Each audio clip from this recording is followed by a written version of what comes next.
So ang flood control scam ay hindi nangyari by its own, by itself, no? Hindi ito nangyari na aksidente lang, no? It was a combination of greed, opportunity, minds who put their minds together and said, kayang gawin to. We will not be able to stop corruption in our country until we know the truth, we know how to stop a problem, and we know how to reform. Repentance is part of that. Maniniwala ho ba kayo na ang mastermind ng pinakamalaking corruption scam sa buong history ng Pilipinas ay panay oposisyon ang gumawa? Napakagaling naman po pag members ng opposition ang gumawa under the nose of an administration na samantalang mahigit 2 taon na nangyayari. So, we started, the majority and as Senate President, we started diplomacy po talaga. Wanted to work together. Number 1 priority is the economy. Number 2 po, yung pong impeachment and accountability. Pero kasama po yung ating priority, yung mga flood control issues at iba pang mga scams na bigyan ng tugon. Nabigyan na ng tsansa ang grupo ni Senator Lacson at Senator Soto. Kasama dyan sila Senator Win. Alam naman natin lahat na kailangan ay 13. So let me state this. Malacanang backing the move of the senators today and the other groups backing them, they will say anything and do anything to bend the law and basically susunugin na yung ating konstitusyon.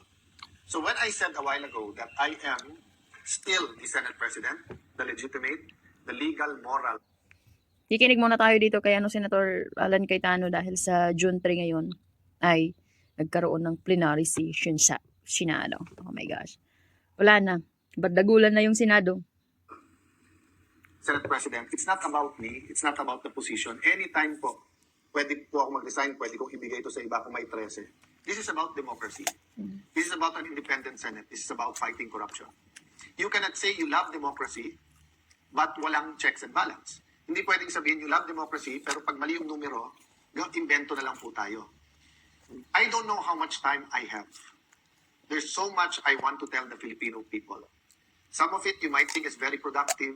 Some of it you will think my thoughts. But let me tell you this from the bottom of my heart.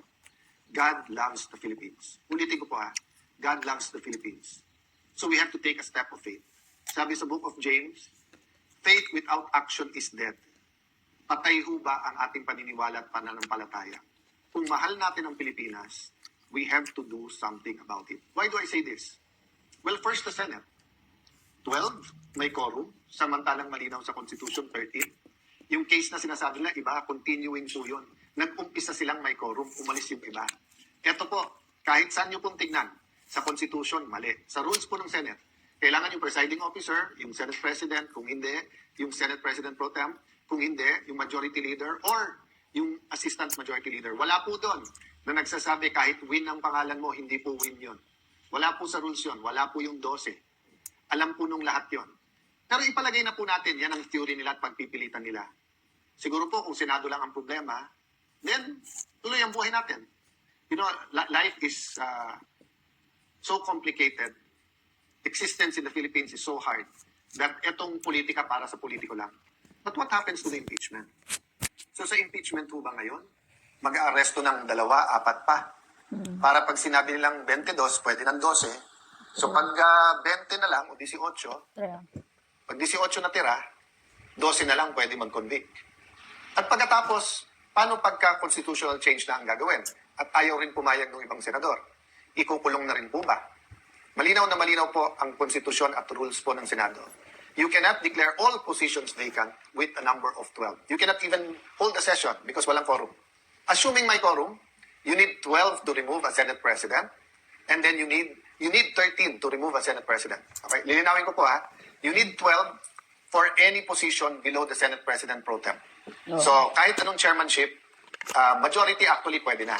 Kaya kahit 11 all, pag nawala yung isa, 10, 11, masusunod na yung 11. But for Senate President, gagawin talaga yan lahat ng ng minority. Kaya mag-iingat ka. Ay nako, talaga naman nakakagigil na talaga ang every news sa Philippines. Wala na, pinag-ano na yung Pilipinas, yung Senado, na instead na sila yung walang papanigan, pero ngayon may kanya-kanya na sila, pero dapat mabuksan ulit yung flood control para malaman ng lahat, di ba? Nakaka-stress na pag napapanood nito, yung mga news. Pero sige lang, laban lang tayo. Laban lang kayo dyan, Pilipinas, kasi wala namang kang ginawa kundi mag-agawan ng posisyon. Senate President for quorum and for Senate President Pro Tem. Tapos yung yung, sino ba yung Pangulo na yan? Dyan? Sino Pangulo? O Pangulo ba? Pangulo? Basta siya yun. Walang ginagawa din. Pinapabayaan lang din yung mga hindi na siya nirerespeto. Wala siyang boses. Ang Pangulo ng Pilipinas. You need 13, no? So, ilalaban po natin to, hindi dahil nilalaban nyo ang Senate Presidency ni Alan Cayetano, hindi. Kundi dahil po, mahalaga sa atin ang 1987 Constitution. Dahil po, hindi ito isang pirasong papel lang.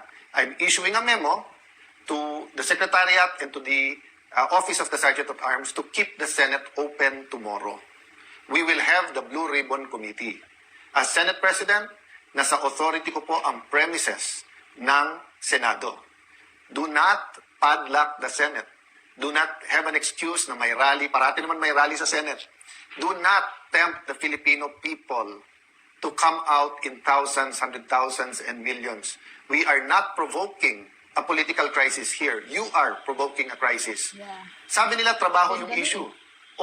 Pinalitan lang nila yung mga chairman, tapos in-adjourn din. Hindi rin naman pinatawag yung CA para sa mga general. Hindi rin naman tinuloy yung bill sa sabilang ospital at saka yung sa mga estudyante, hindi ba?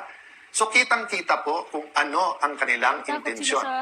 Sabi po nila, I'll address myself, no, to, pasensya na po kayo, to the Pink and Dilaw group, no. Diba, sabi nyo, paano naman yan, si Senator Marcoleta at si Senator Jinggoy, bakit sila ang mga vice chairman? Lahat ng issue nandun sa nilagay nyo chairman ngayon, di ba? Issue sa campaign donation, campaign donations, nandun po yung issue ng malay-maleta, nandun issue sa flood control. And then ipopostpone yung hearing bukas. Even when chairmans were changed before, you don't need to postpone the hearings. So, ako lalong na-intriga, ano bang pwedeng sabihin ng mga Marines?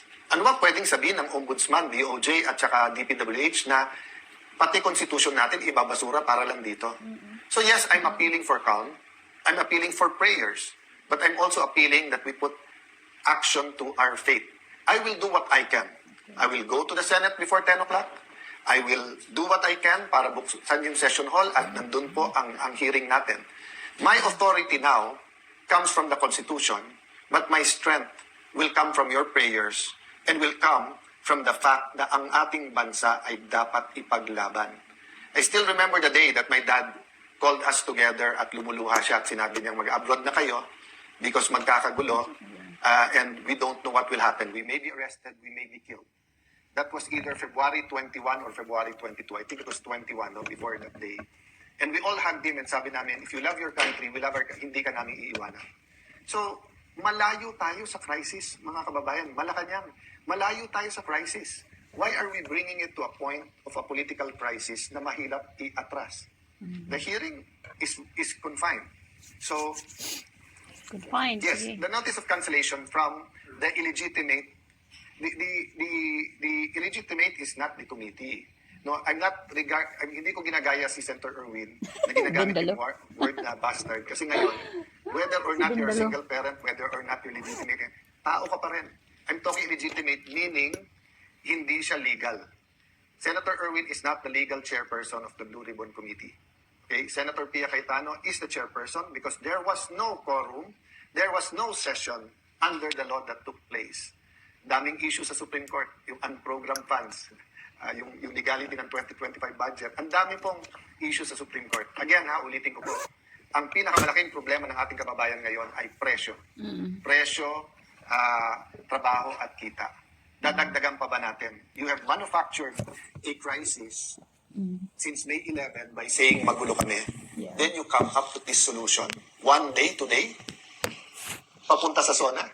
When we were going to produce our economic plan, our plan against corruption, the hearings, and then the impeachment.